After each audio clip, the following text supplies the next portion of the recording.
আজকে রান্নার আয়োজনে যা যা ছিল সেটাই আপনাদের সাথে শেয়ার করব। সো হ্যালো এভরিওয়ান, আসসালামু আলাইকুম। সবাই কেমন আছেন? আশা করছি সবাই অনেক বেশি ভালো আছে। তো প্রথমে আমি গরুর মাংস রান্না করব। গরুর মাংস নিয়েছি 1 কেজি। দিয়ে দিলাম পেঁয়াজ, আদা রসুন বাটা, হলুদের গুঁড়া, মরিচের গুঁড়া, ধনিয়ার গুঁড়া, সব মশলাগুলো দেওয়ার পর এখন দিয়ে দিলাম স্বাদ মতো লবণ, দিয়ে দিলাম সয়াবিন তেল।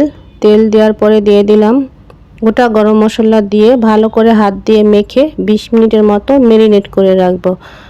এখন আমি প্রেসার কুকারে দিয়ে 5 থেকে 6 মিনিট কষিয়ে নিয়েছি। এখন ঢাকনা দিয়ে 4টা বাসি দিয়ে নিব। ঢাকনা তুলে নিলাম। রান্না হয়ে গেছে গরুর মাংস। এখন নামিয়ে নিব। আবারও চুলায় কড়াই বসিয়ে দিলাম তেল, পেঁয়াজ দিয়ে দিলাম। পেঁয়াজটাকে একটু নরম করে ভেজে নেব। আদা রসুন বাটা দিয়ে একটু ভেজে নিয়েছি। এখন দিয়ে দিলাম গুঁড়া মশলাগুলো, হলুদের গুঁড়া, মরিচের গুঁড়া, ধনিয়ার গুঁড়া, জিরের গুঁড়া দিয়ে মশলাটা তেলের সাথে ভেজে একটু পানি দিয়ে দিলাম। পানি দিয়ে মশলাটা একটু কষিয়ে নিব। এখন দিয়ে দিলাম কয়েকটা কাঁচামরিচ দিয়ে দিলাম ট্যাংরা মাছ দিয়ে ভালো করে নেড়ে চেড়ে মিশিয়ে দিলাম মশলার সাথে। ট্যাংরা মাছটা ভালো করে কষিয়ে নেব। ট্যাংরা মাছটা কষানো হয়ে গেছে। এখন দিয়ে দিলাম সিম আলু কেটে রেখেছিলাম ধুয়ে পরিষ্কার করে। এখন ভালো করে নেড়ে চেড়ে মিশিয়ে দেব। আলতো হাতে নেড়ে চেড়ে দিতে হবে যেন মাছ ভেঙে না যায়। ঢেকে 1 থেকে 1.5 মিনিটের মতো কষিয়ে নেব।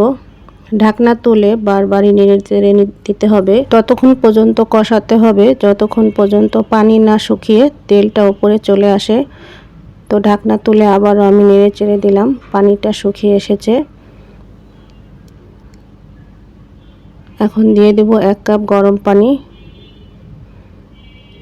গরম পানি দিয়ে ভালো করে নেড়ে চেড়ে মিশিয়ে দিয়ে ঢেকে রান্না করে নেব।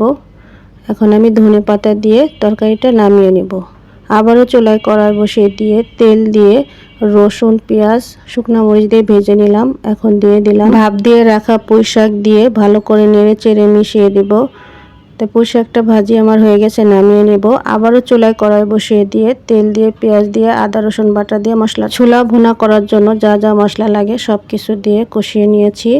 গরম মশলার গুঁড়ো দিয়েছি। এখন দিয়ে দিলাম সিদ্ধ করে রাখা ছোলা দিয়ে এখন একটা আলু দিয়ে দিলাম। আলুটা দিয়ে ভালো করে আবারও নেড়ে চেড়ে কষিয়ে নেব। ইফতারির জন্য ছোলাটা রেডি করতেছি।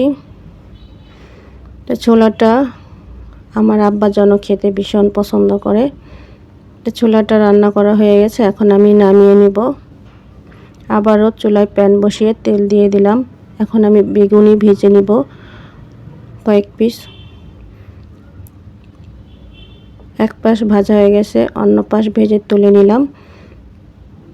এখন আমি পেঁয়াজও ভেজে নেব। আসলে রোজার সময় এই ভাজা পোড়াটা একটু বেশি খাওয়া হয়। তো ভিডিওটি কেমন হয়েছে কমেন্টে জানাবেন। ভালো লাগলে লাইক দিবেন। সবাই ভালো থাকবেন। আল্লাহ হাফেজ।